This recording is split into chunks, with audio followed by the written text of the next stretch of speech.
বাবার কবরের পাশে শায়িত হলো পটুয়াখালীতে জুলাই অভ্যুত্থানে শহীদ জসিম হাওলাদারের মেয়ে লামিয়ার মরদেহ। রবিবার ঢাকা থেকে তার মরদেহ আনা হয় পটুয়াখালীর দুমকির পাঙ্গাশিয়ায়। এ সময় কান্নায় ভেঙে পড়েন স্বজনরা। এরপর জানাজা শেষে তাকে দাফন করা হয়। এর আগে শনিবার রাতে ঢাকার মোহাম্মদপুরে আত্মহত্যা করে লামিয়া।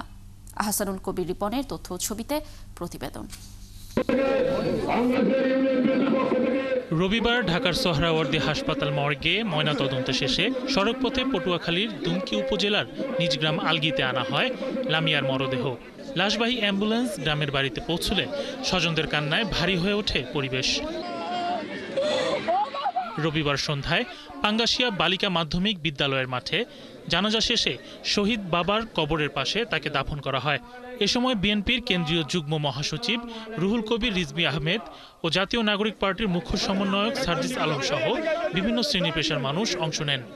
যখন লামিয়ার উপর অত্যাচার এবং নির্যাতনের যে হুমকি আসছিল, সে যে বিচার চাচ্ছিল, সেই সময় বিচারের প্রক্রিয়াটি নিশ্চিত হলে সে হয়তো আজকে পৃথিবী থেকে বিদায় নিত না।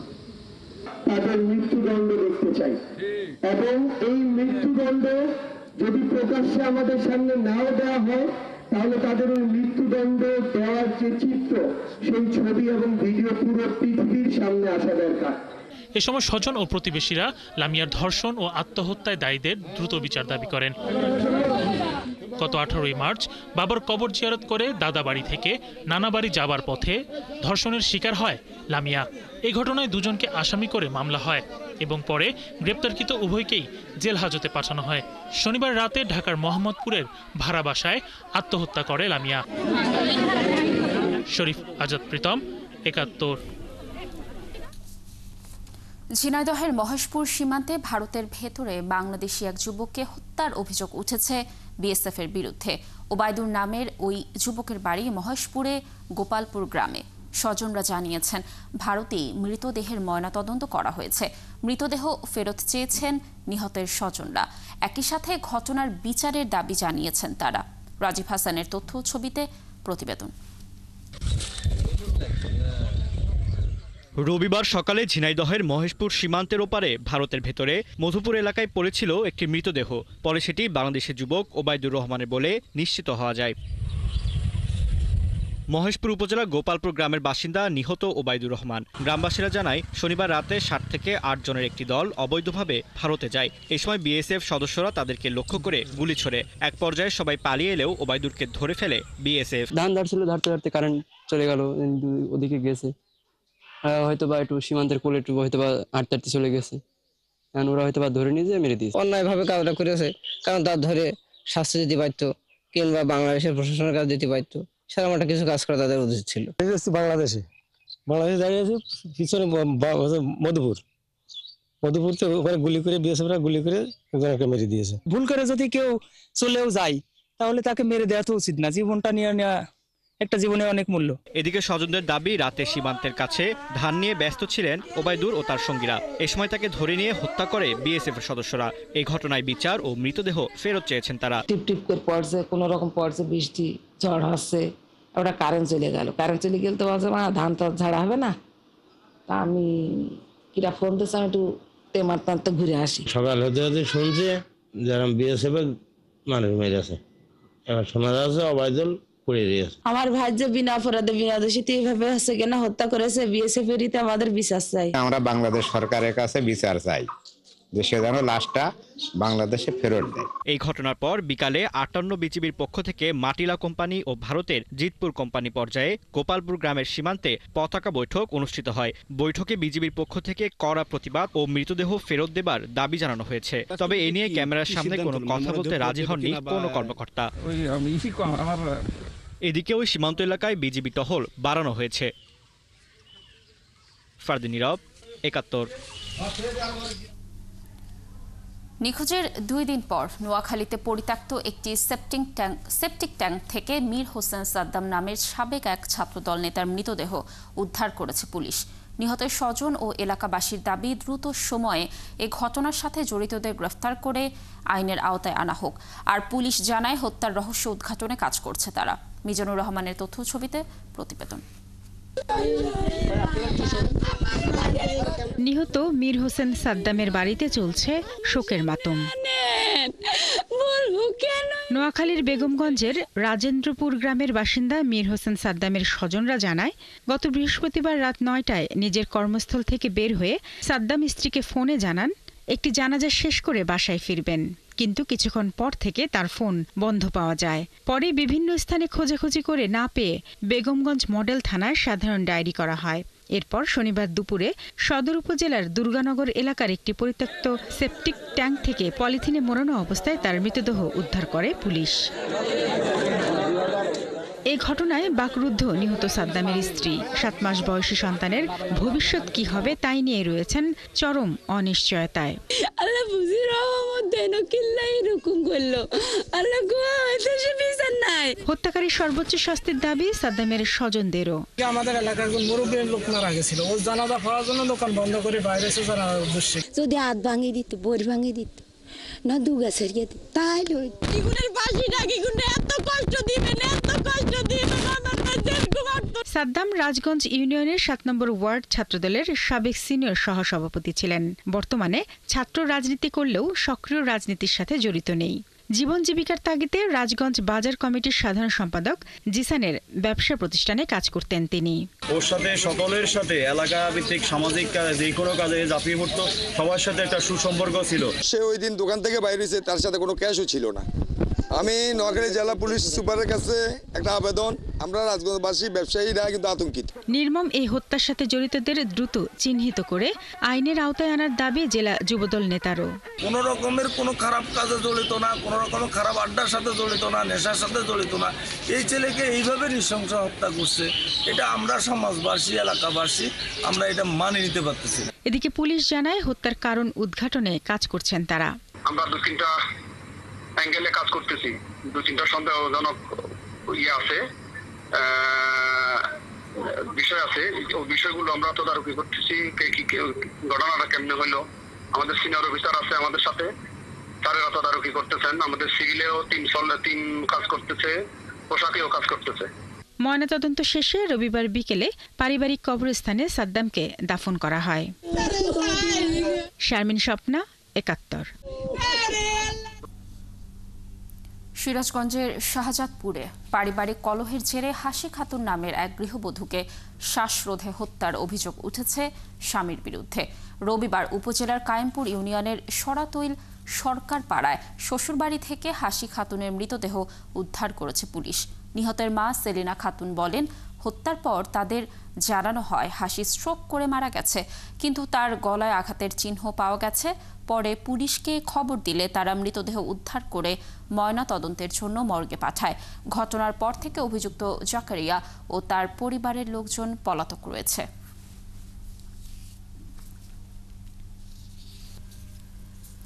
বাস শ্রমিকদের উপর সিএনজি চালিত অটোরিকশা চালকদের হামলার প্রতিবাদে ভোলার অভ্যন্তরীণ 5টি রুটে বাস চলাচল বন্ধ রয়েছে। বাস শ্রমিক ও প্রত্যক্ষদর্শীরা জানান, রবিবার বিকেলে চরফ্যাশন বাজারে যাত্রী ডাকাকে কেন্দ্র করে সিএনজি চালিত অটোরিকশা চালকরা অনন্যা পরিবহন নামের একটি বাসে থাকা চালক ও শ্রমিকদের মারধর করে। এতে বাস চালক সজীব ও শ্রমিক তানজিল গুরুতর আহত হয়। ঘটনার পর বাস শ্রমিকরা ভোলার বীরশ্রেষ্ঠ মোস্তফা কামাল বাস স্ট্যান্ড এলাকায় বিক্ষোভ মিছিল করে ও 10টির বেশি অটোরিকশা বাস ডিপোতে আটকে রাখে। পরে এ ঘটনার প্রতিবাদে সন্ধ্যা থেকে অনির্দিষ্টকালের জন্য বাস ধর্মঘট ঘোষণা করে ভোলা বাস শ্রমিক ইউনিয়ন।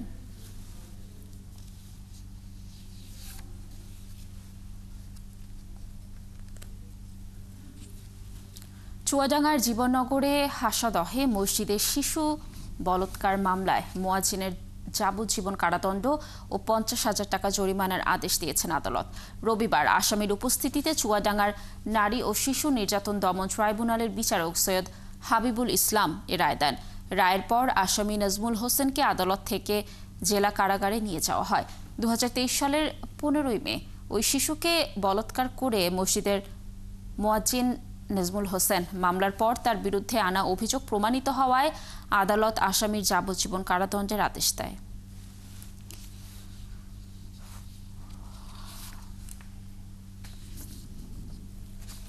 কেন্দ্রীয় নার্সিং ইনস্টিটিউটের রেজিস্ট্রার হালিমা আক্তারের অপসারণের দাবিতে যশোরে মশাল জ্বালিয়ে বিক্ষোভ করেছে Bangladesh diploma student nurses union. রবিবার রাত 9টার দিকে যশোর জেনারেল হাসপাতাল চত্বরে এ কর্মসূচি পালন করে তারা। এ সময় তারা জানান, diploma in nursing science and midwifery এবং ডিপ্লোমা মিডওয়াইফারি কোর্সকে স্নাতক সমমান করার দাবিতে তারা ধারাবাহিকভাবে আন্দোলন করে আসছেন। এরই অংশ হিসেবে ঢাকার আন্দোলনকারীরা রবিবার বিকেলে কেন্দ্রীয় নার্সিং ইনস্টিটিউটের রেজিস্ট্রার হালিমা আক্তারের সাথে দেখা করতে যান, কিন্তু তিনি তাদের পুলিশ দিয়ে হেনস্থা করেন। এজন্য তারা রেজিস্ট্রার হালিমা আক্তারের অবিলম্বে অপসারণের দাবি জানান।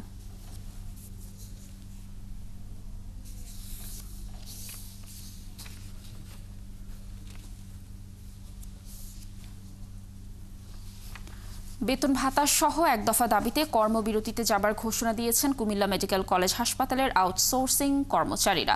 সকাল 8টা থেকে কর্মসূচি পালন করার কথা রয়েছে তাদের। দর্শক, এ বিষয়ে বিস্তারিত জানাতে যুক্ত হচ্ছেন সহকর্মী এনামুল হক।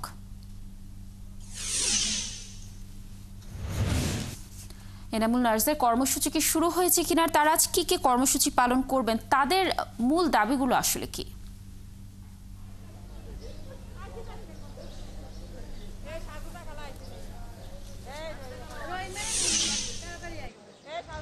আসলে দীর্ঘ 6 মাস কি 7 মাস, কেউ কেউ বলছে 3 মাস এবং ইটি করতে পারেনি।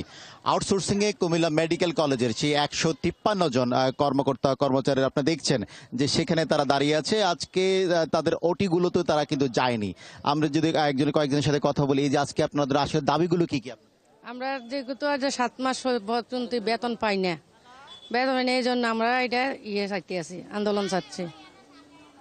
আমরা আর কয়েকজনের সাথে, আপনি আজকে তো ওটিতে দেখলাম, ওটিতে গেলেন না, যে আসলে আমাদের আজকে 5 থেকে 7 মাস আমাদের বেতন বকেয়া, এবং কি আমাদের চাকরিতে আমাদের বলছে যে যদি আপনারা চাকরি করতে চান তাহলে আপনারা বেতন ছাড়া চাকরি করতে হবে, আর না হলে আপনার চাকরি নেই, আপনারা চলে যেতে পারেন। তার বিধায় আমরা আজকে এতদিন যাবৎ আজকে 5 থেকে 7 মাস আমরা কর্মস্থলে আছি হসপিটালের সুবাদে, কিন্তু আমাদের সুবাদে আমাদের পেটে খিদার জন্য কেউ নামে না, কেউ কথা বলে না। তার জন্য আমরা চিন্তা করছি, যেহেতু আমাদের আজকে এতদিনে কর্মবিরতি হয় নাই কখনো, আজকে আমরা কর্মবিরতিতে যাব, এবং কি ডাক্তারের সাথে আলোচনা হয়েছে কালকে, আজকে কর্মবিরতির মাধ্যমে আমাদের সামনে দিকে ফয়সালা হবে আর কি। আপনাদের আসলে কর্তৃপক্ষ কি বলছে? কর্তৃপক্ষ বলছে আমরা বেতন ছাড়া চাকরি করতাম, আর নাইলে আমরা জাগিতাম, চলে যেতাম, এতটুকু বলছে। কত মাস বেতন পাচ্ছে? আমরা 7 মাস ধরে বেতন পাইতেছি না, এবং আমাদেরকে বলা হয়েছে যে চাকরি করলে করো, না চলে যাও, তোমাদের চাকরি নাই। এখন আমরা ফেরাতে আইছি, এখন আমরা কোথায় যাব, কার কাছে যাব? আমরা ফ্ল্যাটের কোথায়, কার কাছে যাব? কে দিব আমাদেরকে? বাদ দেওয়া যাওয়ার মানুষ আমাদের নাই, কে দিবে? আমরা অনেকে রাস্তার নামতে হইতেছে, আন্দোলনে আমরা নামতে হইব, কি করবো? আমাদের বাদ নাই, ফেরা বাদ থাকলে সবকিছু ভালো লাগে, ফেরা বাদ নাই কিছুই ভালো লাগে না, এখন আমরা আন্দোলনে নামছি। আসলে মূলত হচ্ছে কুমিল্লা মেডিকেল কলেজের প্রায় 153 জন সেই আউটসোর্সিং যে কর্মকর্তা কর্মচারীরা রয়েছেন, তারা কিন্তু আজকে সকাল 8টা থেকে এই কর্মবিরতিতে তারা গিয়েছেন, এবং তারা এখানে সমবেত তাদের কাজটা বন্ধ করে। এই আপনার আন্দোলন কি এক দফা কতক্ষণ চলবে? আমাদের দাবি যতক্ষণ পর্যন্ত না মানা হবে, আমরা আন্দোলন ততক্ষণ চলবে। এই যে আন্দোলন কর্তৃপক্ষ কি বলছে? কর্তৃপক্ষ তো আপনার বিভিন্ন ধরনের আমাদেরকে আশ্বাস দিয়েছে, আমাদের বলতেছে আমাদের নাকি আমাদের আউটসোর্সিং যারা কন্ট্রাক্টর ছিল ওরা কন্ট্রাক্টর নাই, আমাদের বেতন দিতে পারবে না, মানে বিনা বেতন যদি কাজ করতে বলছে, না হয় চাকরি ছেড়ে চলে যেতে বলছে। এখন আপনার মনে করেন আপনার আন্দোলনে আছেন, তাহলে তো সাধারণ রোগীদেরও তো ক্ষতি হচ্ছে, তাহলে সেই বিষয়টাও বিবেচনা করে কর্তৃপক্ষ কি বলছে? আসলে আমরা তো কর্তৃপক্ষের কথা শুনে অনেকদিন ধরে কাজ করছি।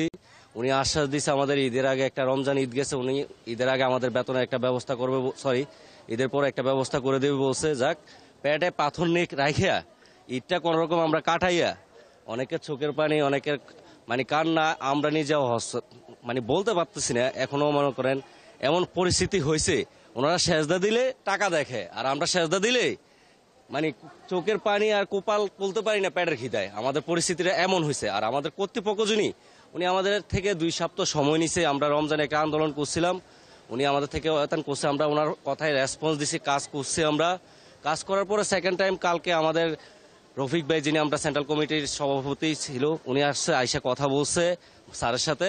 স্যারে বলতেছে আমার তো কিছু করার নাই। আমরা বলছিল, রফিক ভাই বলছে আমাদের স্টাফদের তো চাকরি নিশ্চয়তা নাই, আপনি কি এখন ওনাদেরকে চাকরি নিশ্চয়তা দেবেন? উনি ডাইরেক্ট বলছে না, আমি কেন দিব? আমার মাথায় যদি কিছু বেতন বা আমার বাইরে গেলে যদি ঠেকায় বা কিছু করে, তাইলে আমি কি করতে পারি? আমি তো একটা সাধারণ মানুষ বাইরে গেলে। আসলে মূলত হচ্ছে একজন পরিচ্ছন্ন কর্মী, সেই সাথে ওটিতে যারা কাজ করেন এবং মেডিকেলে বিভিন্ন বিভাগে 153 জন যে চতুর্থ শ্রেণী কর্মচারীরা আছে, দীর্ঘ 6 মাস 7 মাস তারা কিন্তু বেতন পাচ্ছে না, এবং কেউ কেউ 8 মাস বেতন পাচ্ছে না। গেল ঈদও তারা ঈদটিও ঠিক মতো করতে পারেনি। কর্তৃপক্ষ বারবার তাদের আশ্বাস দিচ্ছেন, সে চাকরিটার নিশ্চয় তো তারা এখন খুঁজে পাচ্ছেন না। এই জন্য তারা মেডিকেল কলেজের ফটকে দাঁড়িয়েছেন। তাদের এই নিশ্চয়তার বিধান, তারা বলছেন যে দেশের সর্বোচ্চ কর্মকর্তা একমাত্র প্রধান উপদেষ্টাই পারেন তাদের এই অবস্থার, বেহাল অবস্থার দিকে তাকিয়ে তাদের এই বেতন, বকেয়া ভাতা সহ চাকরির নিশ্চয়তা চান কুমিল্লা মেডিকেল কলেজের আউটসোর্সিং 153 জন কর্মকর্তা কর্মচারীরা। এবং এই যে মানবতার জীবনযাপন করছেন তারা, তাদের জন্য দেখবে কে, প্রশ্নটি দাঁড়িয়েছে সেটি। কুমিল্লা মেডিকেল কলেজের প্রশাসন তাদের দায়িত্ব নিতে অনীহা, এবং এর সুরাহা কখন হবে? তবে যারা মেডিকেলে, আমরা আশা করছি খুব দ্রুতই এই সমস্যার সমাধান হবে, এবং যে সমস্যা তারা সম্মুখীন হচ্ছেন এর সমাধান নিশ্চয়ই কর্তৃপক্ষ খুব দ্রুতই করবে। বরিশাল বিশ্ববিদ্যালয়ের রেজিস্ট্রার মনিরুল ইসলামকে বরখাস্ত সহ 4 দফা দাবিতে রেজিস্ট্রারের কার্যালয়ে তালা ঝুলিয়েছে শিক্ষার্থীরা। রবিবার দুপুরে সাধারণ শিক্ষার্থীদের ব্যানারে এই কর্মসূচি করে তারা। একই সময় রেজিস্ট্রারের অধীনে থাকা অন্য কার্যালয়ের কক্ষগুলোতেও তালা ঝুলিয়ে দেওয়া হয়।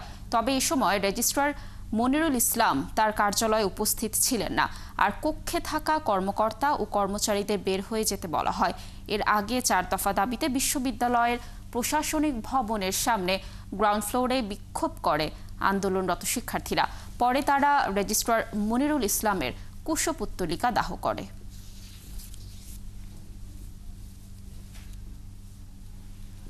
চট্টগ্রাম বিশ্ববিদ্যালয়ের কেন্দ্রীয় ছাত্র সংসদ চাকসু নির্বাচনের রোডম্যাপ ও খসড়া গঠনতন্ত্র প্রকাশের দাবিতে প্রশাসনের কাছে স্মারকলিপি জমা দিয়েছে বিশ্ববিদ্যালয়ের ক্রিয়াশীল রাজনৈতিক, সামাজিক ও সাংস্কৃতিক সংগঠনের একাংশ। রবিবার প্রশাসনিক উপাচার্য ডক্টর কামাল উদ্দিন বরাবর এই স্মারকলিপি দেওয়া হয়। এতে বলা হয়, এ বছরের ফেব্রুয়ারিতে চাকসু বিষয়ক আলোচনা সভায় প্রশাসনের পক্ষ থেকে 10 দিনের মধ্যে খসড়া গঠনতন্ত্র প্রকাশের প্রতিশ্রুতি দেয়া হলেও তা বাস্তবায়ন হয়নি। এ সময় ছাত্র সমাজের গণতান্ত্রিক অধিকার প্রতিষ্ঠা এবং কার্যকর শিক্ষার পরিবেশ বজায় রাখার জন্য দ্রুত চাকসু নির্বাচন আয়োজনেরও দাবি জানায় তারা। এদিকে বিশ্ববিদ্যালয় প্রশাসনের পক্ষ থেকে আগামী 24 মে এর মধ্যে চাকসু নির্বাচনের রোডম্যাপ ও খসড়া গঠনতন্ত্র প্রকাশ করা হবে বলে জানানো হয়। তবে নির্ধারিত সময়ে রোডম্যাপ না দেয়া হলে কঠোর আন্দোলনের হুঁশিয়ারি দিয়েছেন সংগঠনের নেতারা।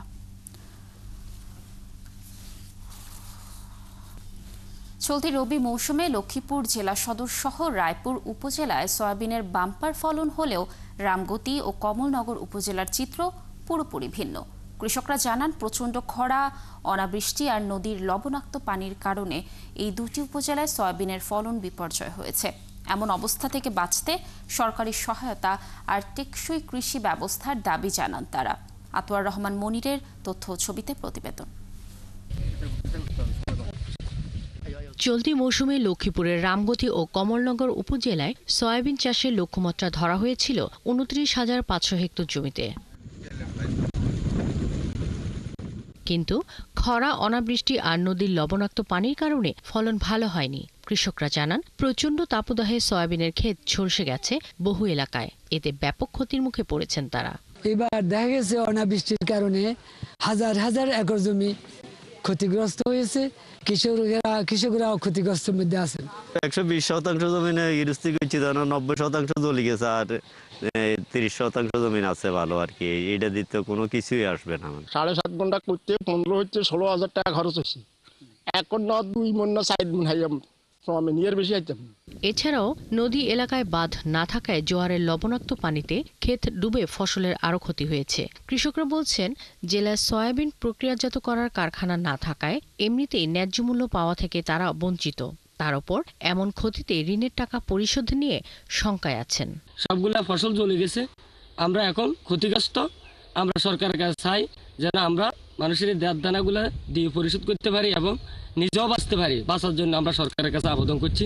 বৃষ্টি হয় না, জমিন শুকাই গেছে, এই কারণে অনেক জমিন মাইরেও গেছে। বৃষ্টি না হওয়ার কারণে জমিনের তসটানি গেছে, তসটানি থেকে যাওয়ানে সোয়াবিনের ভিতরে ছড়ার ভিতরে গোড়া হয় না। জেলা কৃষি কর্মকর্তা জানান, দেশের প্রায় 80% সয়াবিন উৎপাদন হয় লক্ষ্মীপুর জেলায়। আবহাওয়া অনুকূলে থাকলে এবার প্রায় 65,500 মেট্রিক টন সয়াবিন উৎপাদন হতো। আমাদের উপসহকারী আছে, তাদেরকে আমরা সবসময় বলি ক্ষতিগ্রস্ত যারা হয় তাদেরকে পরবর্তীতে আমাদের যে প্রণোদনা তাদেরকে অগ্রাধিকার দেওয়া, বিভিন্ন প্রদর্শনী বিভিন্ন বিষয়ে তাদেরকে দেওয়া।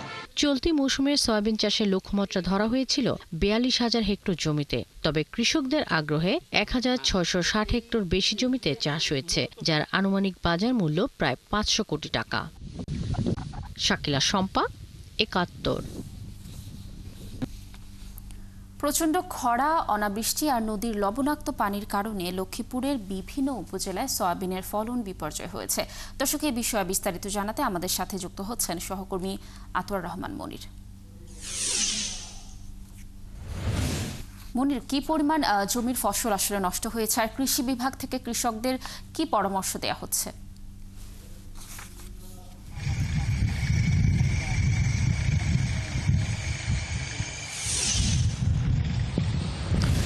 আমি যদি আপনাকে জানাই, আমি এই মুহূর্তে আছি লক্ষ্মীপুর কমলনগর উপজেলায়। আর এছাড়া এই যে সয়াবিনের যে ফলন, এই ফলন মোট কথা লক্ষ্মীপুর জেলার 5টা উপজেলা হলো, 4টা উপজেলায় সয়াবিন চাষ হয়। সেই ক্ষেত্রে সদর, রায়পুর, কমলনগর এবং রামগতিতে। এছাড়া রামগঞ্জে তেমন চাষ হয় না। এবং মোট কথা যদি কৃষি সম্প্রসারণ অধিদপ্তরের কথাই যদি বলি, সেক্ষেত্রে সারা বাংলাদেশের তুলনায় 80% সয়াবিন লক্ষ্মীপুর জেলায় উৎপাদন হয়। আর এজন্যই লক্ষ্মীপুরকে সয়া আইল্যান্ড হিসাবে আখ্যায়িত করা হয়েছে। আর সেই এবার একটু চিত্র ভিন্ন। সেক্ষেত্রে রায়পুর এবং লক্ষ্মীপুর সদরে ভালো ফলন হয়েছে সয়াবিনের, এবং লক্ষ্মীপুরে যে কমলনগর এবং রামগতিতে অতি খরা এবং যে নদীর পানি লবণাক্ত উঠে এবং অর্থাৎ খরতাপের কারণে অনেকটাই সয়াবিন যে ফলন হয়েছে, কিন্তু সেই তুলনায় সয়াবিনের ফলনে ভালো বীজ আসে নাই, যার কারণে তারা ক্ষতিগ্রস্তের আশঙ্কা করেছেন। আমি আপনাকে দেখাই যে এই মুহূর্তে যে প্রচন্ড রোদের মাঝেও অনেকেই সয়াবিন চাষিরা তাদের তুলতে ব্যস্ত সময় পার করছেন। তারা বলছেন যদি এই মুহূর্তে হয় তাহলে অনেকটাই তারা আরো ক্ষতিগ্রস্ত হবেন, তারা যার কারণে তারা নির্লস পাবে প্রতিদিন। এবং সয়াবিন যে হারে বাজার মূল্য নির্ধারণ করা হয়েছে তার চাইতে অনেক অংশেই সয়াবিনের মূল্য কমে গেছে, এবং যার কারণে অনেকটা ক্ষতিগ্রস্তের কথা জানিয়েছেন। তবে তারা বলছেন যে এই ক্ষতি যদি আবার কৃষি বিভাগ থেকে যদি আরো ভালো পরামর্শ পেত তাহলে তারা পুষিয়ে উঠতে পারবে, আর যদি পরামর্শ না পায় তাহলে তারা আবারও ক্ষতিগ্রস্ত হয়ে যাবে। তবে তারা এক্ষেত্রে আর্থিকভাবে সরকারি প্রণোদনা এটা চেয়েছেন। আমরা কথা বলতে চাই, এবং এই যে ক্ষতি হয়েছে এই অঞ্চলে, যে আপনার কি পরিমাণ, আপনি কমলনগরে চাষাবাদ করছেন এবং কি পরিমাণ সয়াবিন চাষ করছেন, আর কত টাকা খরচ হয়েছে, আর কি পরিমাণ আপনার ক্ষতি হয়েছে বলেন। আমি প্রায় 2 কেজির মতো সয়াবিন চাষ করছি। তাছাড়াও আগ থেকে বৃষ্টি না হওয়ার কারণে আমাদের ফসল অনেকটাই কম হয়েছে। তাছাড়া এখন লাস্ট পর্যায়ে বৃষ্টি হয়ে ফসল অনেকগুলো নষ্টের দিকে হয়েছে।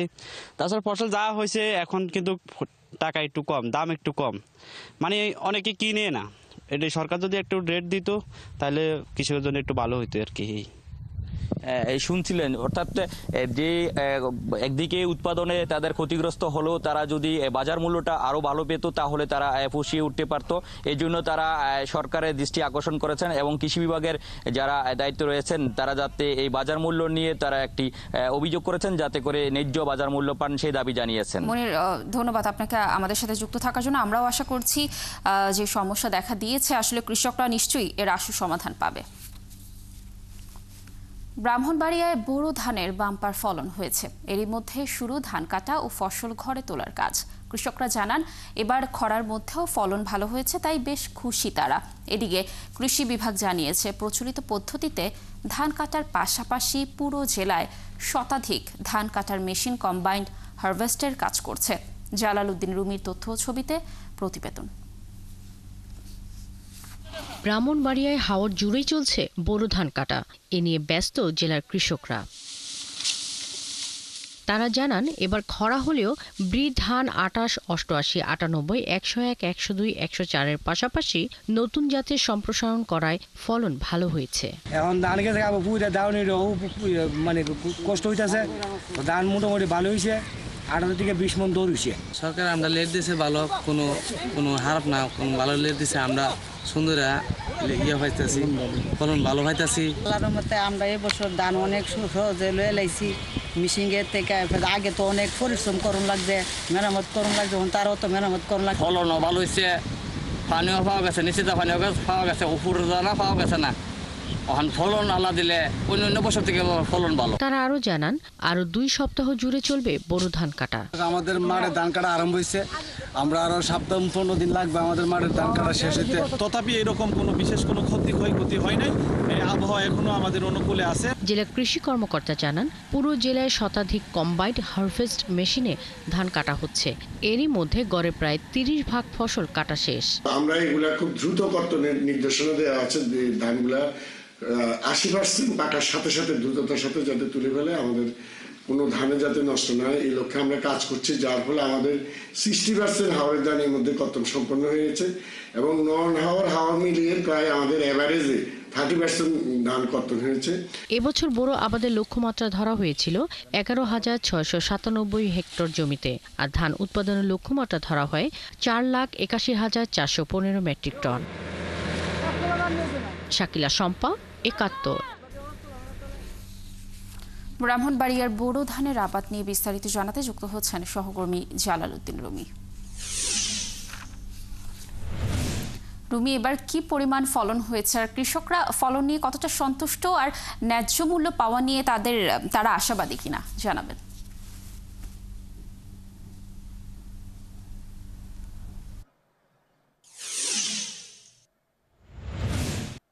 আপনি যেমনটি বলছিলেন, আসলে কিন্তু চলতি মৌসুমে ব্রাহ্মণবাড়িয়ায় বোরো ধানের কিন্তু বোরো মৌসুমে ধানের বাম্পার ফলন হয়েছে। কৃষকরা কিন্তু এখন উৎপাদিত যে ধান সেগুলো ঘরে তুলতে ব্যস্ত সময় পার করছেন। আপনি জানেন যে জেলায় প্রচণ্ড খরার মধ্যেও কিন্তু এবার তারা অনেকটা ভালো ফলন পেয়েছেন। সম্প্রতি বয়ে যাওয়া ঝোড়ো বাতাসে ধান গাছ কিছুটা নুয়ে পড়লো, কিন্তু সার্বিকভাবে কিন্তু তেমন কোনো প্রভাব পড়েনি। তাছাড়া ধান এখন কিন্তু তারা উৎপাদিত ধান সংগ্রহে তারা ব্যস্ত রয়েছেন। এখানে হাতে ধান কাটার পাশাপাশি কিন্তু এখন জানেন যে প্রায় শতাধিক কম্বাইন্ড হারভেস্টার এখানে মাঠ পর্যায়ে ধান সংগ্রহের কাজটি করছে। এতে করে কিন্তু কৃষকরা বলছেন যে তাদের সময় এবং অর্থ দুইটাই সাশ্রয়ী হচ্ছে। বোরো মৌসুমে জেলায় এবার 1,11,652 হেক্টর জমিতে কিন্তু ধানের আবাদ হয়েছে। এর মধ্যে হাওর অঞ্চলের রয়েছে প্রায় 32,147 হেক্টর জমি। আপনি জানেন যে এবার এখানে জেলায় ব্রি ধান 28, 88, 96, 101, 102 সহ নতুন জাতের ধানের ব্যাপক আবাদ হয়েছে। উৎপাদনের লক্ষ্যমাত্রা ছিল 4,81,415 মেট্রিক টন। কিন্তু কৃষি বিভাগ জানিয়েছে যেহেতু এখানে উন্নত জাতের ধানের আবাদ হয়েছে, এবার তা উৎপাদনের লক্ষ্যমাত্রা অতিক্রম করবে বলে তারা আমাকে জানিয়েছেন। আর আপনাকে আমি জানিয়ে রাখছি যে ইতিমধ্যে কিন্তু হাওর অঞ্চলের 60 থেকে 65% ধান কিন্তু কর্তন সম্পন্ন হয়েছে। অবশিষ্ট ধান কর্তনের কাজ চলছে। এছাড়া নন হাওরেও কিন্তু একই সাথে ধানের কাজ চলছে। গড়ে প্রায় 35 থেকে 40% ধান কিন্তু কর্তন সম্পন্ন হয়েছে। কৃষকরা যেটি জানিয়েছেন যে তারা কিন্তু এবার ধানের উৎপাদিত ধান নিয়ে তারা কিন্তু সন্তোষ প্রকাশ করেছেন।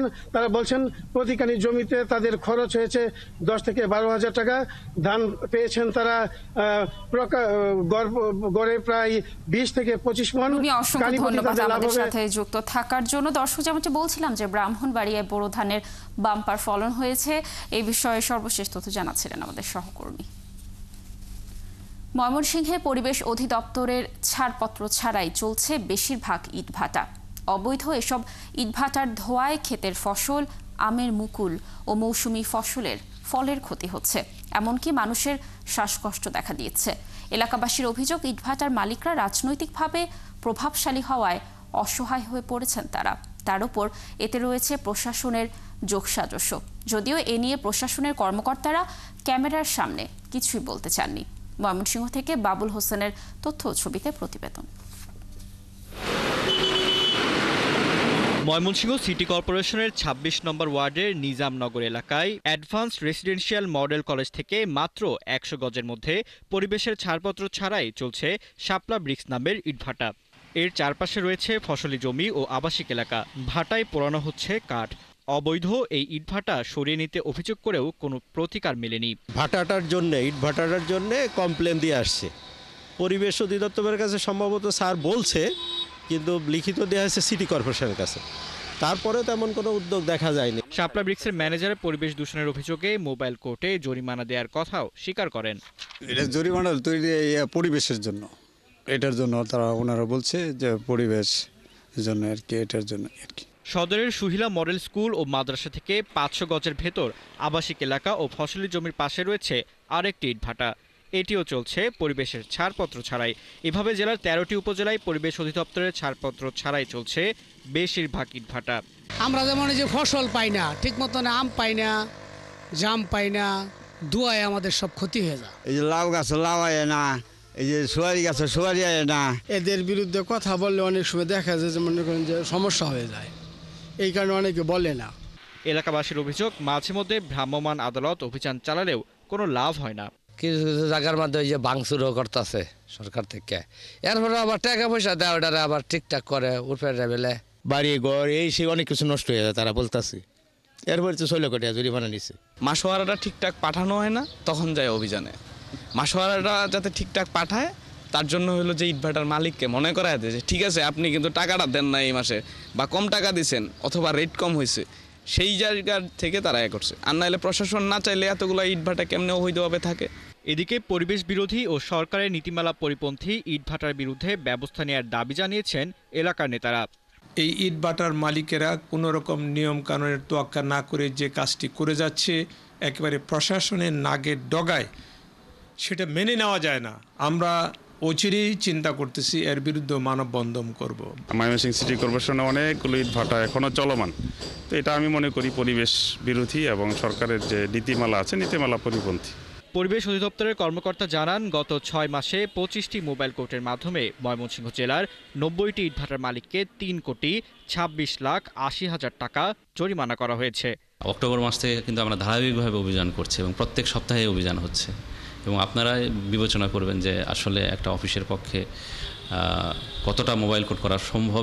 ময়মনসিংহ জেলায় ইটভাটা রয়েছে ৩০৬টি, এর মধ্যে পরিবেশ অধিদপ্তরের ছাড়পত্র নেই ২৭৩টির। ফারদিন নীরব, ৭১। ময়মনসিংহে পরিবেশ অধিদপ্তরের ছাড়পত্র ছাড়াই চলছে বেশিরভাগ ইটভাটা। দর্শক, এ বিষয়ে বিস্তারিত জানাতে যুক্ত হচ্ছেন সহকর্মী বাবুল হোসেন। বাবুল, অবৈধ ইটভাটার কারণে ফসল নষ্টের বিষয়ে কি বলছেন এলাকার মানুষ, আর ইটভাটা বন্ধে কি ধরনের পদক্ষেপ নিচ্ছে প্রশাসন, জানাবেন। স্থানীয় এলাকাবাসী যেটি বলছেন যে এই যে আবাসিক এলাকায় ফসলি জমি, শিক্ষা প্রতিষ্ঠানের পাশে যে সমস্ত ইটভাটা গড়ে তোলা হয়েছে, এর কারণে যে পরিবেশের একটি ভয়াবহ দূষণ করছে, পাশাপাশি ফসলি জমির উপরে একটি নেতিবাচক প্রভাব পড়ছে, তাদের ফসল হানি হচ্ছে, অনেকে শ্বাসকষ্ট সহ নানা রোগ ব্যাধিতে আক্রান্ত হচ্ছেন। স্থানীয় প্রশাসনের কাছে এলাকাবাসী, শিক্ষা প্রতিষ্ঠানের পক্ষ থেকে বারবার বলার পরেও স্থানীয় প্রশাসন তারা কার্যকর কোনো পদক্ষেপ নিচ্ছে না। এখানে বলে রাখা ভালো যে ইটভাটার ব্যাপারে যে দেখভালের মূল দায়িত্ব পরিবেশ অধিদপ্তরের থাকলেও সেটি জেলা প্রশাসনও কিন্তু এটি দেখে থাকে। তো এই যে একটি দ্বৈত প্রশাসন ইটভাটার ক্ষেত্রে, এখানে অনেক ইটভাটার মালিক নাম প্রকাশ করতে চাননি, কিন্তু তারা মুখ খুলে বলেছেন যে স্থানীয় প্রশাসনের অর্থাৎ জেলা প্রশাসনের বছর ব্যাপী যে জাতীয় যে নানা ধরনের প্রোগ্রাম যেটি রয়েছে, বিভিন্ন দিবস, জাতীয় পর্যায়ের, স্থানীয় পর্যায়ের যত ধরনের অনুষ্ঠান করে থাকেন জেলা প্রশাসন, তাদের একটি ইটভাটার মালিকদের কাছে একটি বড় অংশের চাঁদা তারা নিয়ে থাকেন।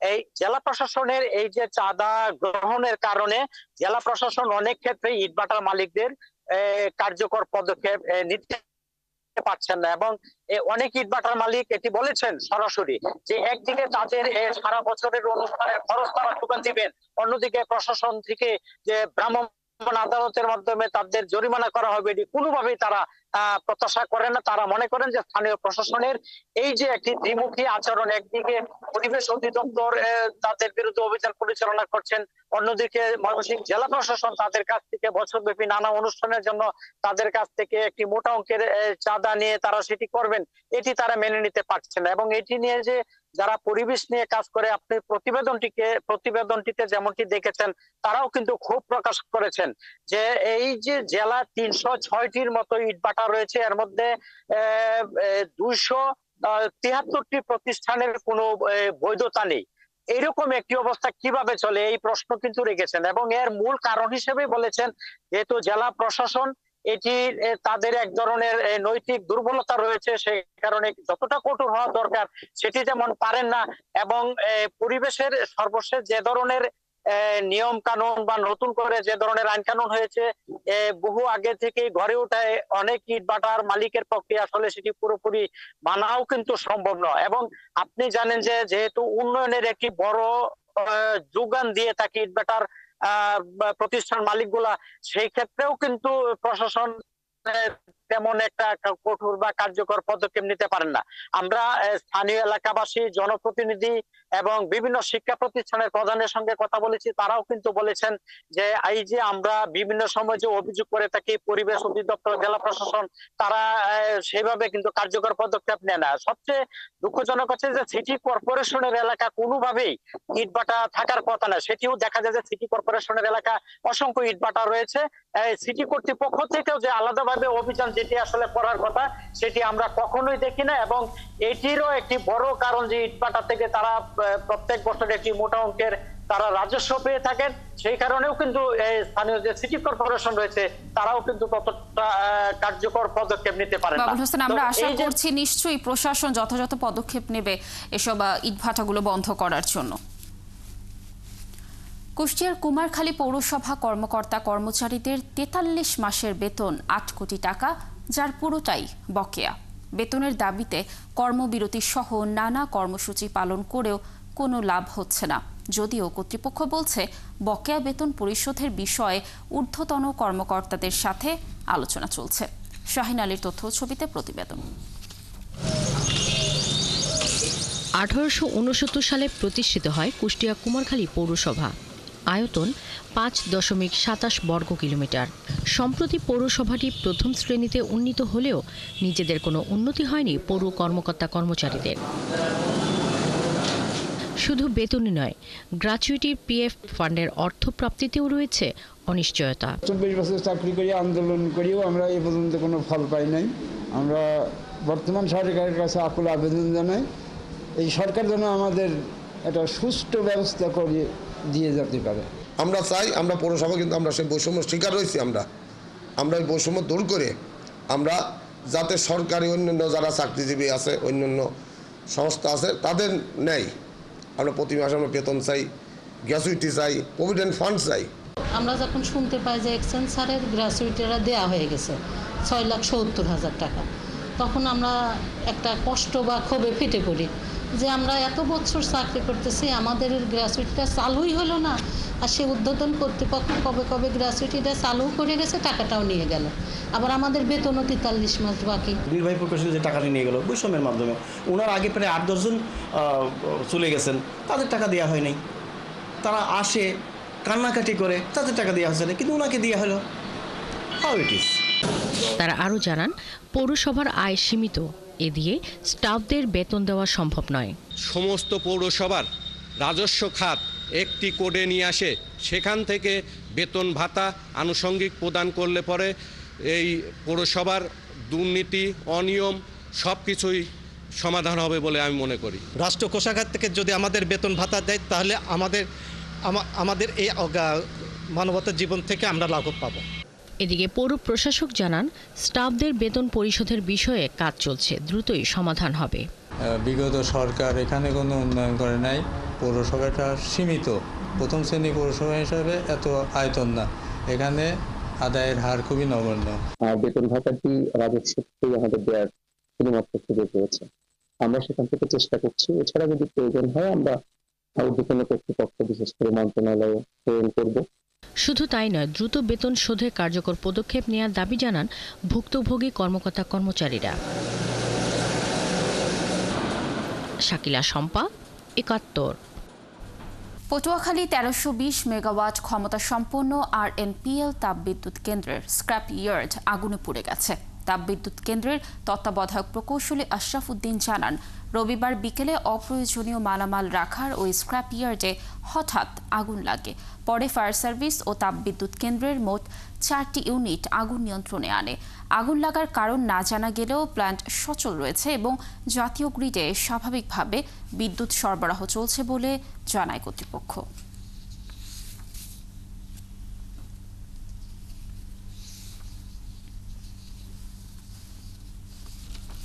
দিন দিন ছোট হয়ে যাচ্ছে কক্সবাজারের দ্বীপ উপজেলা কুতুবদিয়া। প্রতিবছর সাগর বিলীন হতে হতে দ্বীপটি নিশ্চিহ্ন হওয়ার পথে। তাই একটি স্থায়ী বেড়িবাঁধের জন্য দ্বীপের মানুষ এখন আওয়াজ তুলছেন জোরে সোরে। তারা বলছেন, এই দ্বীপের পুরোটা সাগর গ্রাস করার আগেই বাঁধ দরকার। হেলাল উদ্দিনের ছবিতে কামরুল ইসলাম মিন্টুর প্রতিবেদন। সব হারানোর আতঙ্ক ভর করেছে কক্সবাজারের দ্বীপ উপজেলা কুতুবদিয়ার মানুষের। বেড়িবাঁধ না থাকায় কুতুবদিয়ায় জলোচ্ছ্বাসে লাখো মানুষ মারা যায় ১৯৯১ সালে। তবে বদলায়নি কুতুবদিয়া। বেড়িবাঁধহীন এই লোকালয় রক্ষার কোনো উদ্যোগই নেওয়া হয়নি। তাই ৬০ বর্গ কিলোমিটারের দ্বীপের মাত্র এখন ১৭ বর্গ মাইল টিকে আছে, বাকিটা গ্রাস করেছে সাগর। যে বেড়িবাঁধটা অনেক দূরে ছিল, আমরা ছোটোবেলায় যা দেখেছি, ভাগতে ভাগতে আসতে এই পর্যন্ত চলে আসছে। যেহেতু আমাদের কুতুবদিয়ার মনে হয় ৩ ভাগের এই ২ ভাগ মনে হয় চলে গেছে, এরকম অবস্থা। প্রতি বছর এভাবে কমতে দ্বীপের মানুষ যাদের টাকা আছে তারা বাইরে চলে যেতেছে, যাদের টাকা নেই তাদেরকে এখানে কি মরতে হচ্ছে। প্রতি বছর বাঁধহীন কুতুবদিয়া প্রাকৃতিক দুর্যোগে ডুবে যায়, সর্বশান্ত হয়।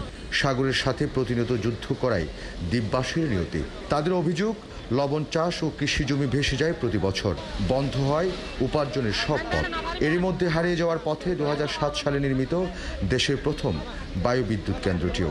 তাই আমাদের অর্থনৈতিকভাবে বেশি ক্ষতিগ্রস্ত হচ্ছে। প্রতি বছর আমাদের বাড়ি নির্মাণ করতে হচ্ছে, নির্মাণ করার কারণে আমরা অর্থনৈতিকভাবে বেশি ক্ষতিগ্রস্ত হচ্ছি।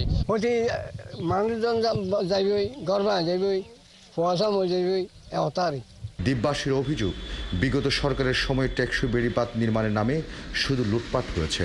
বাজেট আছে, এই বাজেটগুলা সম্পূর্ণভাবে তারা যদি প্রয়োগ করত, আজকে আমাদের এই প্রতিবাদ করতে হতো না। ৩ নম্বর অথবা ৪ নম্বর যদি সংখ্যা দিয়ে থাকে, তখন থেকে আমাদের একটা আতঙ্ক সৃষ্টি হয়, কারণ আমাদের চারিদিকে কি বেড়িবাঁধ নাই, মানে সব দিকে ছিঁড়ে গেছে। কার্যকর কোনো পদক্ষেপ না নেয় সাবেক এই জনপ্রতিনিধি দুষলেন পানি উন্নয়ন বোর্ডকে। ভাঙবে, তারপর ওনারা কাজ করবে। কারণটা হলো, এখন ভাঙার সাথে সাথে যদি ওনারা কাজ করে ফেলে, তাহলে আমাদের ভাঙলো ১ কিলোমিটার। তারা দীর্ঘদিন বেড়িবাঁধ চেয়ে আন্দোলন করছেন। সে দাবি আজ পরিণত হয়েছে প্রতিবাদী গান। এখন গানে গানে প্রাণ বাঁচাতে চান কুতুবদিয়াবাসী। কামরুল ইসলাম মিন্টু, ৭১, কক্সবাজার।